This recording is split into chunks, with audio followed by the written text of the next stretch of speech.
Listen. If you do not understand white supremacy, what it is, and how it works, everything else that you understand will only confuse you.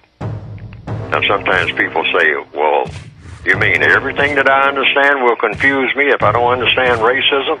Yes, because racism is the dominant political and religious motivating force among the people of the planet in all 9 areas of activity: economics, education, entertainment, labor, law, politics, religion, sex, and war. That covers just about everything that any person, minute by minute, might be doing or engaged in any time of day or night, anywhere on the planet.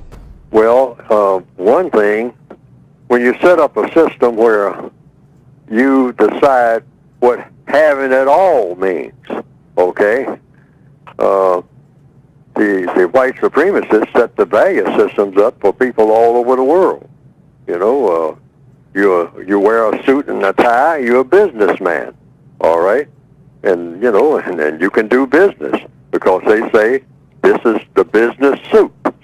So even people who don't particularly care for the system of white supremacy, who are people of color, they say, well, hey, if you're going to do business, if you're going to be taken seriously, and the only way you can be taken seriously is that you wear a suit, whatever that means. What is a suit?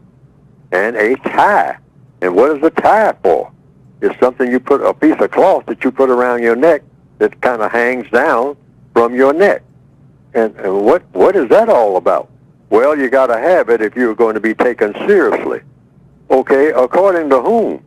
According to the white supremacists. I'm not sitting down and talking to you and you come in there, I mean, with your pants down and your shoes unlaced and your hair all over going in different directions and whatnot, and you talking about you're a creature to be taken seriously. You are something to be shot because you look like an animal. Why? Because I say you look like an animal. That's why. All right? So it's the same way with what the value of a female is who wears dark skin. All right? What is that worth? That's not worth nothing to anybody. I mean, except to make some more animals to be used and mistreated.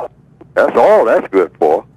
I mean, what she thinks or what her ambitions are or how she thinks she's supposed to look and all like that, who cares? Who is supposed to care? This is a throwaway creature. All it's good for is reproducing some more things for us as white supremacists to use for whatever we want to use for in the form of mistreatment. And when we get tired, in answer to the basic question of just being in charge, just being supreme, we get bored.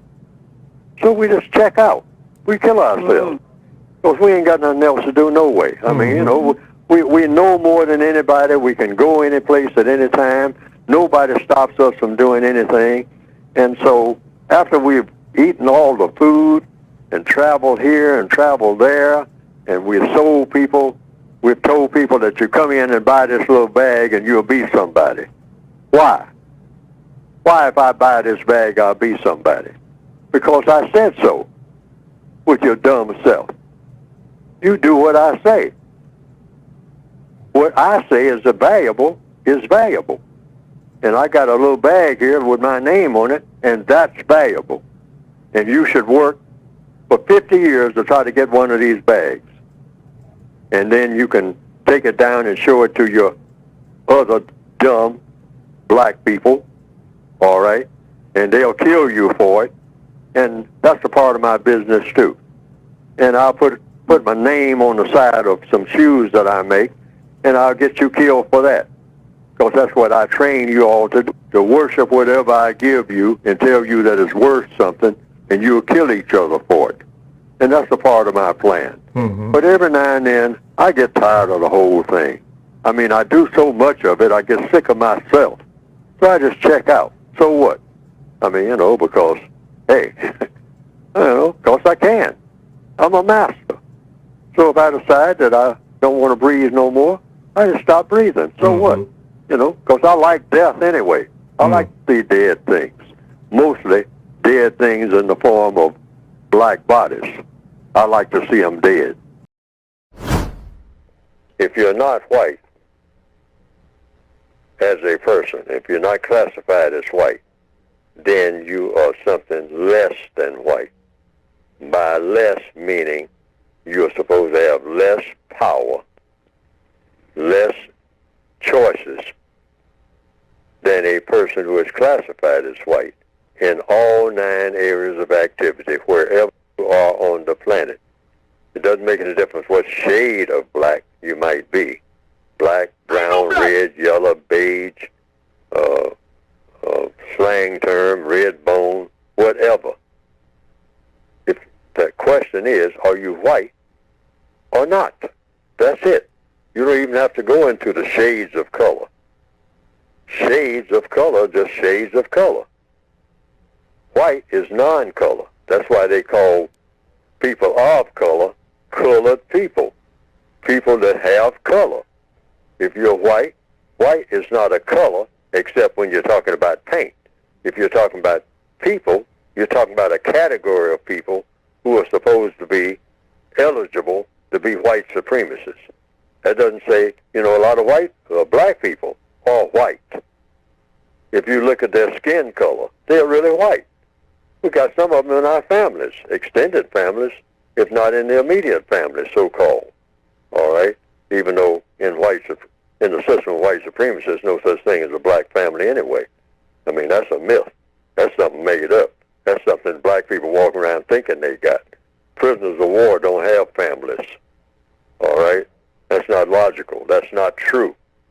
You cannot be a prisoner of war and have anything. You don't even have yourself, not say anything about having a family.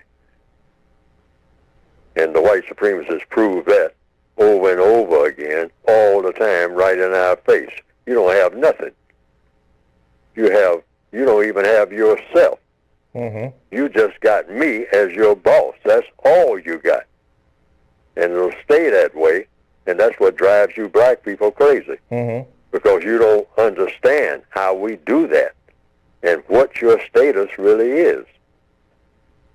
That's why you're crazy like we have made you. And you act crazy. And you will be in this state as long as I have power over you. We have to understand that. Prisoners of war. I keep saying that over and over again. What does a prisoner of war have? That's the question. A prisoner of war has nothing, even when they think they have something. Once you're a prisoner of war, you're just a number. Yes. And once you're a prisoner of war in the system of white supremacy, you're just a color. That's all that you have. And you don't even have that, because the white supremacists would walk up to you and say what color you are, you know, on any given day. All right? Or what color anything is. If the white supremacists say, you look up at a black person, you say, oh, the sky is blue. And the white supremacist said, no, the sky is gray. And the black person will say, well, I'm looking at it, and I can see, I know a blue sky, I ain't afraid. And the white supremacist say, what did I say, boy? I say the sky is gray. Now, you going to prove to me that the sky is blue? What are you going to use as proof? Well, I got sense. I can see it. I can see that the sky is blue. I know blue when I see it. The sky is blue today. It ain't gray. And the white supremacist said, what did I just say to you? They say, well, are you going to make me say that the sky is blue? Now, that's the white supremacist talking to a black person anywhere on this planet right now. Are you going to make me say that when I just told you, boy, that the sky is gray? Yeah, but nothing. Yeah, but you don't overrule me under any circumstance. I don't care what you're looking at. You say you got a wife. I say you haven't. Your wife belongs to me. Now, prove that she doesn't.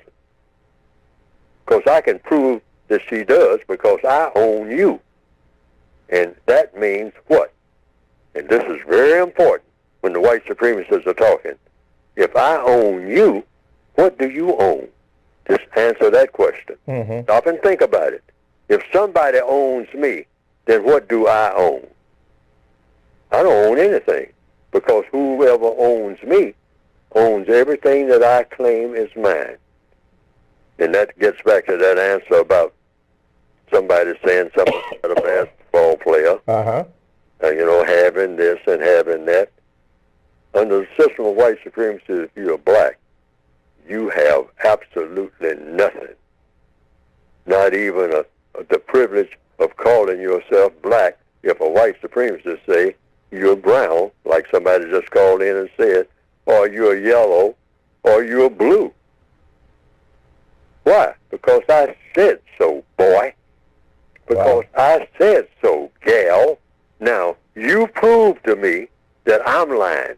And I just showed you, you bet not tell me that I lied. Mm-hmm. Because I can hurt you, and you cannot hurt me. That's the bottom line, folks. Yes, sir. That's the bottom line. I can hurt you a whole lot more than you can hurt me. And every non-white person on this planet that ever attempted to do that, we laugh at them. And we say, bring it on. Because now that's the bottom line. Can you prove it by force? Mm-hmm. Because that's what you're going to take to do it, to change what I just showed you. Sky being gray instead of blue. Now, some people have said they've seen some cartoons of my work on the internet that have been presented, and that it pretty well embellishes what I have been trying to say in my textbooks. And to the extent that it does that, well, that has been, from what I understand, some people reported to me, a plus.